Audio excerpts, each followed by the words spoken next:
बिस्मिल्लाहिर्रहमानिर्रहीम। अस्सलाम वालेकुम नाज़रीन, आप यूट्यूब चैनल देख रहे हैं। मैं इमरान खान हूँ। इमरान खान साहब की फैमिली आज फिर मुलाकात करने के लिए अडयाला जेल पहुंची और आज फिर मुलाकात नहीं करवाई गई। वो जो एक ड्रामा था कि एक बहन की हम मुलाकात करवा देंगे, वो भी आज एक्सपोज हो गया। अलीमा खानम ने उसके ऊपर कुछ स्टेटमेंट भी दिए और इस्लामाबाद हाई कोर्ट में एक डेवलपमेंट हुई इमरान खान साहब की कैद तन्हाई के हवाले से। वहाँ पे एक फैसला महफूज किया गया, वो भी मैं आपको बताता हूँ। कुछ और अहम खबरें, लेकिन सबसे पहले अलीमा खानम ने क्या कहा वो ज़रा आप देख लीजिए। उन्होंने कहा जी कि सिर्फ एक मुलाकात कोई खुशखबरी नहीं है कि इमरान खान साहब से एक मुलाकात हो जाए। ये मुजरिम हैं जिन्होंने इमरान खान के हकूक मुअत्तल कर रखे हैं। सारे हकूक बहाल होने चाहिए।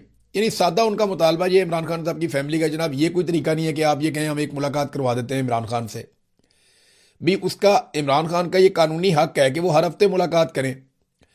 ना सिर्फ कि उस तरह मुलाकात करें जैसे अपनी फैमिली से मुलाकात कर रहे हैं, अपने वकला से मुलाकात कर रहे हैं, अपने दोस्तों से मुलाकात कर रहे हैं। तो उनकी मुलाकात जो हफ्ते में 2 दिन है, जो जुमेरात और मंगल, वो मुलाकातें होनी चाहिए और उन्हें कानून के मुताबिक इंसाफ मिलना चाहिए जैसे बाकी सबके लिए है। यानी अगर आप याद करें कि नवाज शरीफ साहब की जेल में जब मुलाकातें होती थी, या आसिफ अली जरदारी तो जेल के साथ एक कोठी है वहां हुआ करते थे और बड़ी मौजें थी, बड़ी खिदमत थी उनकी। आसिफ अली जरदारी साहब को तो मुलाकातों के लिए कभी तकलीफ हुई नहीं थी, वो बल्कि चले भी जाते थे, आ भी जाते थे। इस तरह की खबरें बहुत पाकिस्तान के मीडिया में बहुत पहले छप चुकी हैं। तो जरदारी साहब की जेल तो ना होने के बराबर थी। हाँ, नवाज शरीफ साहब को जेल में रखा गया था जब इमरान खान साहब इलेक्शन जीते, उससे पहले मियाँ साहब वापस आए और इलेक्शन लड़ने के लिए उन्होंने गिरफ्तारी दी ताकि वोट उन्हें पड़े।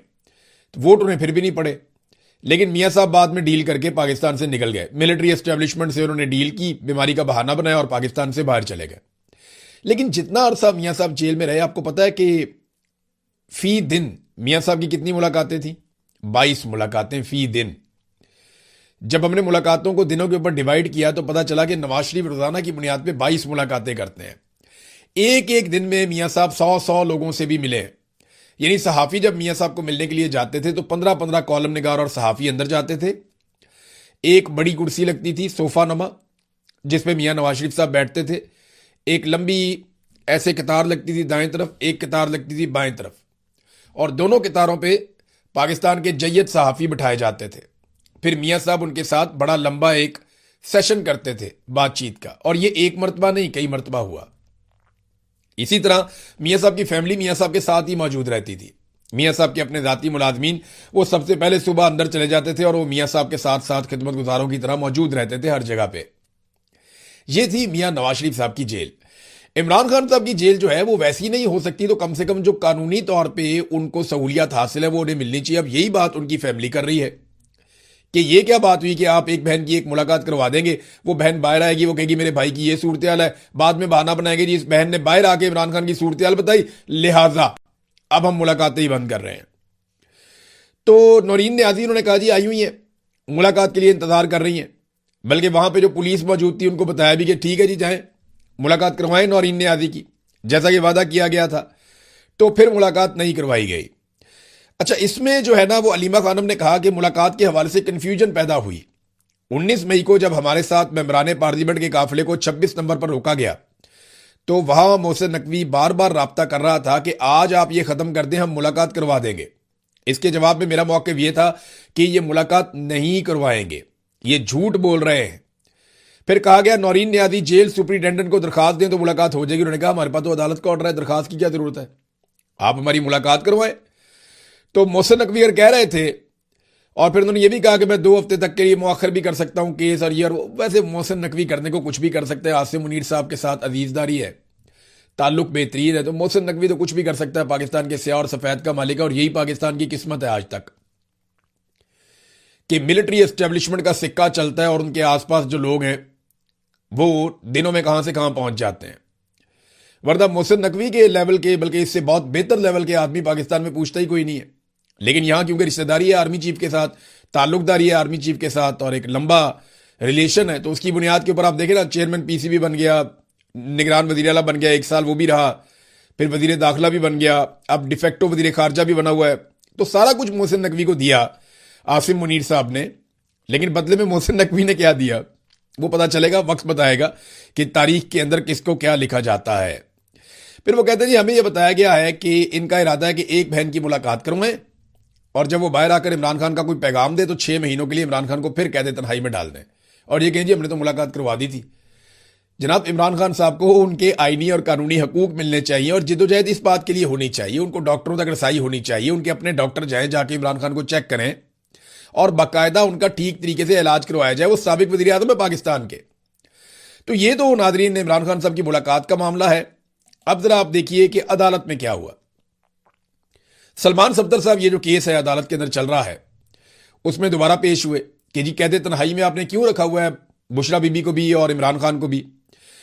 तो उन्होंने जो स्टेटमेंट दिया अदालत में वो बड़ा इंपॉर्टेंट है।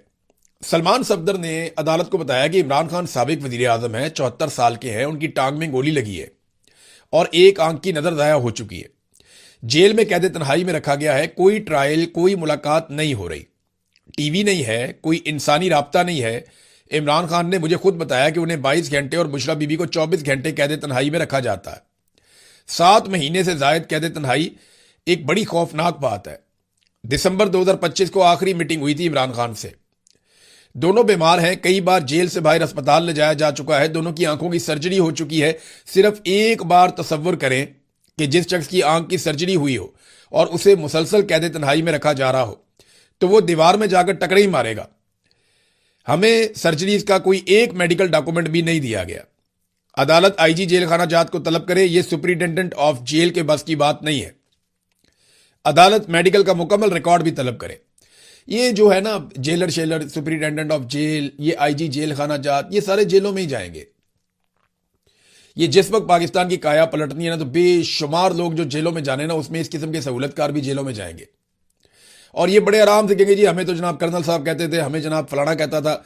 उनका नामो निशान भी नहीं मिलना बाद में, क्योंकि कोई आपको लिख कर नहीं कहता कि आप ये नाइंसाफी और जुल्म करें। इससे बेहतर है कि आप यहां से रिजाइन करके चले जाएं या आप यहां से अपना तबादला करवा लें।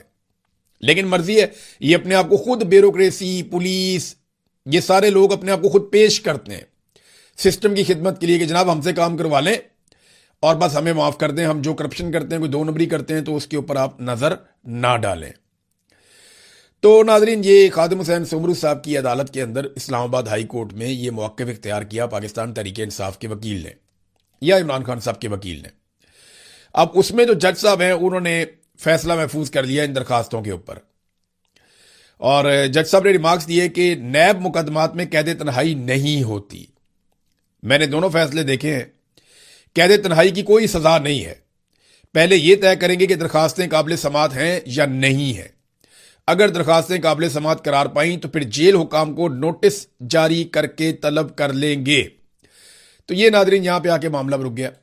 अब ये पता चलता है कि फैसला क्या जो महफूज किया गया उसमें देखिए अदालत से 26वीं 27वीं आईनी तरमीम के बाद अब अदालत से उम्मीद तो कोई नहीं है। ये बात आप मेरी लिख कर रख लें कि जब तक आसिम मुनीर साहब की तरफ से ग्रीन सिग्नल नहीं आएगा कोई भी अदालत इमरान खान की मुलाकात का हुक्म नहीं देगी और अगर देगी भी तो मुलाकात नहीं होगी। ये सारा निजाम आसिम मुनीर साहब ने जकड़ लिया। याद रखिएगा एक एक चीज जो है ना वो उनके जरिए से और उनके लोगों के जरिए से हो रही है। ये हुकूमत खुद अपने मुंह से एक मरतबा नहीं बार बार कह रही है कि ये हाइब्रिड निजाम है, इसको मिलिट्री एस्टेब्लिशमेंट या जर्नैल चला रहे हैं, अपनी मर्जी से चला रहे हैं, हम इस पे बड़े खुश हैं। ये जितने सियासतदान है ना ये सारे सहूलतकार हैं। दरअसल जो कार्रवाई डाली जा रही है या काम किया जा रहा है वो आसिम मुनीर साहब और उनके चंद जर्नैल या उनके चंद साथी हैं। ये मिलकर पूरे निजाम को ना सिर्फ कंट्रोल कर रहे हैं बल्कि बड़े छोटे तमाम फैसले भी कर रहे हैं। अब इन्होंने मुलाकातों पे पाबंदी लगाई और वजह यह है कि इमरान खान साहब जेल से जब बोलते हैं तो ऐसा लगता है कि कोई शेर धाड़ा है। जब वो जेल से बोलते हैं तो इनकी टांगें कांप जाती हैं सबकी। जब वो जेल से बोलते हैं तो इनके ऐवान लड़स जाते हैं। जब वो जेल से बोलते हैं तो इनका बना बनाया बयानिया जो है वो बढ़ जाता है, इनके पल्ले कुछ नहीं बचता। लिहाजा इन्होंने कहा जी इमरान खान साहब का जेल से बोलना भी बंद करवाओ और उनका कोई पैगाम बाहर नहीं आने देना। अच्छा, ये सारा कुछ इसलिए भी किया जा रहा है कि इमरान खान को कमजोर किया जाए और ज़हनी तौर पे इस बात पे कायल कर लिया जाए कि जनाब आप अब बस कर दें और आप हमारे साथ डील कर लें। तो बहुत सारी ऑफर्स हुई हैं। इमरान खान रास्ता तो निकालेगा, मिलिट्री एस्टेब्लिशमेंट के साथ बैठ के रास्ता तो निकालेगा। बहुत सारे लोग कहते हैं उन्हीं से क्यों बात करना चाहते हो, भाई उन्होंने ही गंद मारा है, उनसे ही बात करनी है। या तो किसी को लगता है कि शहबाज शरीफ इतना ताकतवर है, नवाज शरीफ इतना ताकतवर है, जरदारी इतना ताकतवर है, ये सारे खड़े हो सकते हैं, डट सकते हैं फौज के खिलाफ और इमरान खान के साथ बैठ के मुस्तकबिल का लायामल तय कर सकते हैं, तो फिर तो कर लें। तो जब मिलिट्री एस्टेब्लिशमेंट ने ही सबको दीवार के साथ लगाया हुआ, तो उन्हीं के साथ बात करके उनको क्यों ना निकाला जाए बीच में से कि यार बहुत हो गया कौम के साथ मजाक, अब बस कर दो। तो मैंने आपसे कहा था 3 फैक्टर्स हैं। नंबर 1 मुआशी दबाव, नंबर 2 बैरूनी दबाव, नंबर 3 अवामी दबाव।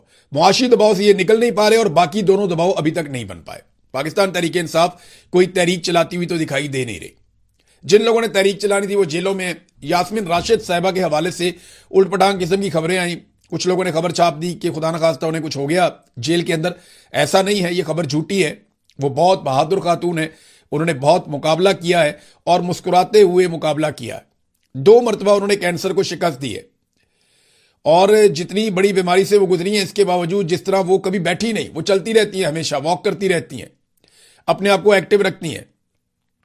लेकिन अब मेरे पास ये इतला है कि वो काफ़ी अजियत में है, बहुत तकलीफ में है और अब उन्हें चलने फिरने में भी दिक्कत होती है। वो ज़्यादा देर तक नहीं चल सकती जैसे पहले वो वॉक करती थी। अब वो थोड़ा सा चलती है, फिर उन्हें बैठना पड़ता है, लेकिन वो बज़िद है कि वो अपने पैरों पर ही चलती रहेंगी। तो बड़ा जुल्म किया यास्मीन राशिद साहिबा के साथ। लोड शेडिंग के बाद उनके जेल का सेल एक तारीख घुटनज़दा कब्र का मंजर पेश करता है। ये आयशा अली भुट्टा साहिबा ने लिखा। लाहौर में अजियतनाक लोड शेडिंग हो रही है और डॉक्टर यास्मीन राशिद की तबीयत खराब है, लेकिन वो नाकाबिले यकीन हद तक मजबूत आसाब की मालिक है। झूठा प्रोपेगेंडा उनके बारे में किया जाता है, लेकिन सच्ची बात यह है कि वो बहुत बहादुर खातून है। उनसे एनर्जी मिलती है सबको, चाहे आपका पाकिस्तान तहरीक इंसाफ से ताल्लुक है या नहीं है। अगर आप यास्मीन राशिद को देखते हैं तो आपको एनर्जी मिलती है, आपको ताकत मिलती है, आपको हौसला मिलता है कि अगर ये खातून इस उम्र में इन बीमारियों के साथ मिलिट्री एस्टेब्लिशमेंट के जुल्म और जबर के सामने डट कर खड़ी हो सकती है ना, तो फिर ईमान मजारी भी मार खा लेगी और मारंग बलोच भी मार खा लेगी। यास्मीन राशिद ने साबित कर दिया कि वो कितनी ताकतवर है। मेरी उनसे टेलीफोन पे एक दफा बात हुई, वो पेशी पे आई हुई थी, मैं जेल में था, तो उन्होंने जिस अंदाज में मेरे साथ बात की, मुझे 1-2 दिन महसूस हुआ कि यार क्या बात है इनकी। मैं वही सोचता रहा बैठ के जेल में कि कितनी मजबूत खातून है। यानी जो खुद गिरफ्तार है, जिनको पकड़ा हुआ है, वो किस तरह बाकी लोगों को हिम्मत और हौसला दे सकती हैं। बहुत जबरदस्त खातून है। अल्लाह ताला उनके लिए आसानी पैदा फरमाए, अल्लाह ताला उन्हें लंबी जिंदगी अता फरमाए और अल्लाह ताला उनको दिखाए वो फतह जिसके लिए वो लड़ रही हैं। तो नादरीन, ये यास्मीन राशिद साहिबा की सूरत हाल है। अफसोसनाक बात है, काफ़ी बीमार है, लेकिन निज़ाम को किसी किस्म का कोई एहसास नहीं है। पाकिस्तान तहरीक इंसाफ के दौर में बहुत तनकीद होती थी नादरीन। हमारे बहुत सारे सहाफ़ी, बहुत सारे लोग जो हैं दानिश्वर, वो लापता अफराद इस पर बहुत बात करते थे। लेकिन आप देखें आजकल लापता अफराद पहले से बहुत ज़्यादा है, लेकिन कोई बात नहीं करता। आजकल तो सियासतदानों को लापता कर दिया जाता है, जाने माने लोगों को लापता कर दिया जाता है, सहाफ़ियों को, शायरों को लापता कर दिया जाता है, वकला को लापता कर दिया जाता है, लेकिन कोई नाम लेने के लिए तैयार ही नहीं है। आजकल कोई लापता अफराद की बात ही नहीं करता। तो असद कैसर साहब ने बताया कि अपने दौरे हुकूमत में इमरान खान साहब ने 400 लापता अफराद को बाजियाब करवाया था और यह बात उन्होंने कोयटा के अंदर बैठकर कही। अब बताए ना, इमरान खान साहब का जो दौरे हुकूमत है वो शहबाज शरीफ से तो बहुत छोटा है। वो 3.5 साल रहे हैं, इनको तकरीबन 4.5 साल होने वाले हैं। तो शहबाज शरीफ ने अपने दौरे हुकूमत में किसको बाजियाब करवाया? किसी को भी बाजियाब नहीं करवाया। जबकि इमरान खान साहब के दौरे हुकूमत में 400 लापता अफराद को बाजियाब करवाया गया। ये असद कैसर साहब ने और जुनैद अकबर साहब ने बैठकर इसके ऊपर स्टेटमेंट दिया और ये इंकशाफ किया है। लेकिन उस वक्त सब रोला डालते थे। आज पता है पाकिस्तान में जमहूरियत की सूरत हाल क्या है, आज़ादी की सूरत हाल क्या है? 2 लोग होटल पे बैठे हुए थे रहीम खान में, रहीम खान पंजाब, मरियम नवाज जहां टिकटॉकर हुकूमत कर रही है, जाली हुकूमत। तो रहीम खान में 2 लोग बैठे हुए थे होटल पे, वो हुकूमत की बुराइयां कर रहे थे। पुलिस लेगी, उठा के ले जाके पर्चा डाल दिया उनके ऊपर कि जनाब ये जो 2 लोग हैं ये सरकार के खिलाफ गुफ्तगू कर रहे हैं, हुकूमती लोगों के खिलाफ गुफ्तगू कर रहे हैं और जो गुफ्तगू कर रहे हैं वो नाजेबा गुफ्तगू है, लिहाजा जनाब बंदा उठाया, गिरफ्तार कर लिया। कि अवामुन्नास जो है वो काफ़ी गमो गुस्से में है। अवामुन्नास जितनी गमो गुस्से में तुम लोग सोच भी नहीं सकते। जरा अवाम को आप इजाजत दें कि आपके ऊपर कोई मुकदमा नहीं होगा और फिर उनके सामने माइक करें तो वो बताएंगे कि उन्हें असल में गमो गुस्सा किसके ऊपर है और किस नौयत के वो अलकाबात से नवाजते हैं, वो भी आप देख लीजिएगा। बहरहाल पुलिस ने बंदा पकड़ा, मुकदमा दर्ज कर लिया और यही आज की सबसे बड़ी हकीकत है कि मार्शल लॉ प्लस पाकिस्तान में लगा हुआ है। मार्शल लॉ भी नहीं है, मार्शल लॉ प्लस है। और मिलिट्री एस्टेब्लिशमेंट जिनका काम पाकिस्तान की हिफाजत करना है वो किन कामों पे लगे हुए हैं। देखिए, इंडिया ने पानी बंद किया हुआ, किसी ने कुछ किया? पहले एक स्टेटमेंट मुसद्दक मलिक से दिलवाया गया, अब एक स्टेटमेंट बिलावल से और एक स्टेटमेंट इंफॉर्मेशन मिनिस्टर से दिलवा दिया गया। वजह क्या है? ताकि जो DGISPR का स्टेटमेंट है ना, तुम हमारा पानी बंद कर दोगे, हम तुम्हारी सांस बंद कर देंगे, वो वाला जो स्टेटमेंट है ना, उसको टोन डाउन करना है। तो उसके मुकाबले में बिलावल का स्टेटमेंट आ रहा है, मुसद्दिक का स्टेटमेंट आ रहा है, तारड़ का स्टेटमेंट आ रहा है, ताकि वो जो DGISPR को बार बार लोग याद दिलाते हैं ना, याद दिलाना चाहिए। जरा ये देखें, आप दोबारा सुने, आपके DGISPR ने क्या कहा था, जब इंडिया पाकिस्तान का पानी बंद करेगा तो वो क्या करेंगे, सुने। हिंदुस्तान का मोदी कहता है कि हम तुम्हारा पानी बंद कर देंगे, तुम हमारा पानी बंद कर दोगे, हम तुम्हारा सांस बंद कर देंगे। तो नाज़रीन, आपने सुना, तुम हमारा पानी बंद कर दोगे, हम तुम्हारा सांस बंद कर देंगे। तो कर दो बंद भाई। उन्होंने पानी बंद कर दिया है।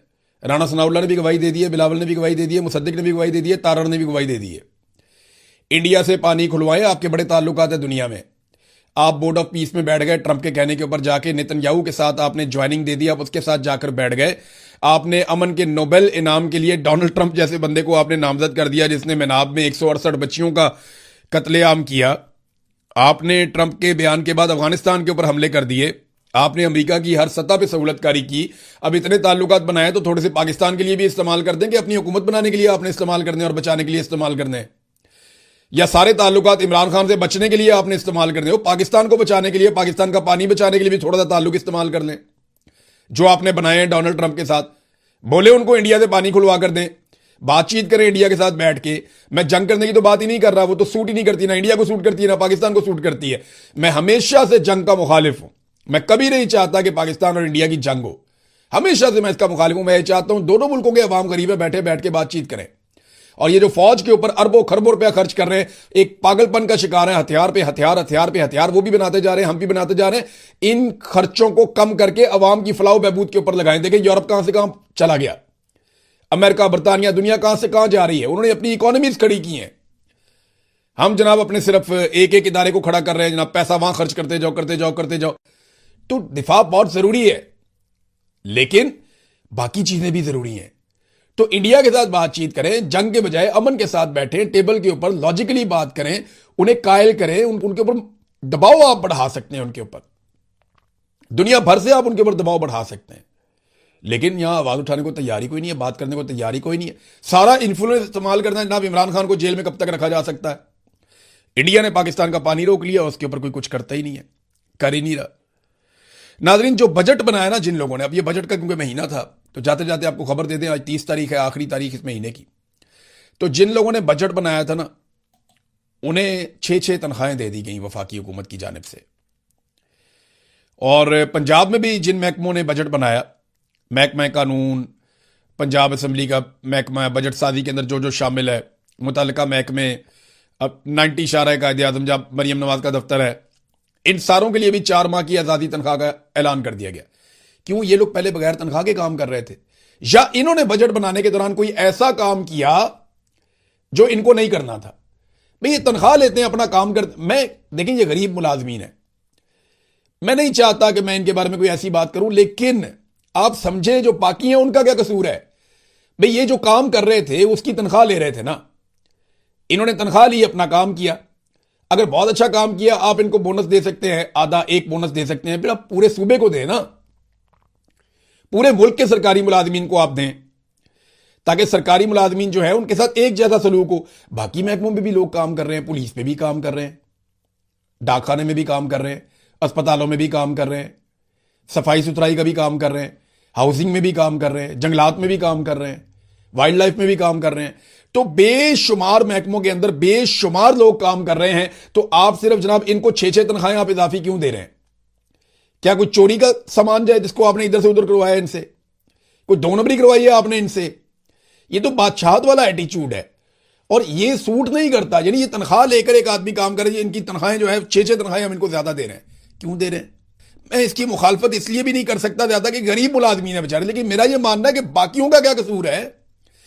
भाई अगर आप बहुत ही राजी हो गए, आपको लगता है इन्होंने बहुत अच्छा काम किया है, तो आप सबको एक बोनस देते हैं या सबको कुछ ना कुछ आप दें। लेकिन आप एक जगह पे 6 माह की तनख्वाहें दें और बाकी लोग जो हैं वो सिर्फ वो खबर पढ़े बैठ के। तो ये नामुनासिब है। नादरीन, दोहा कतर के अंदर डोनाल्ड ट्रंप के दामाद और उनके खसूसी नुमाइंदे विटकोफ यानी विटकोफ पहुंच गए हैं और जैरेड कुशनर डोनाल्ड ट्रंप के दामाद वो पहुंच गए हैं।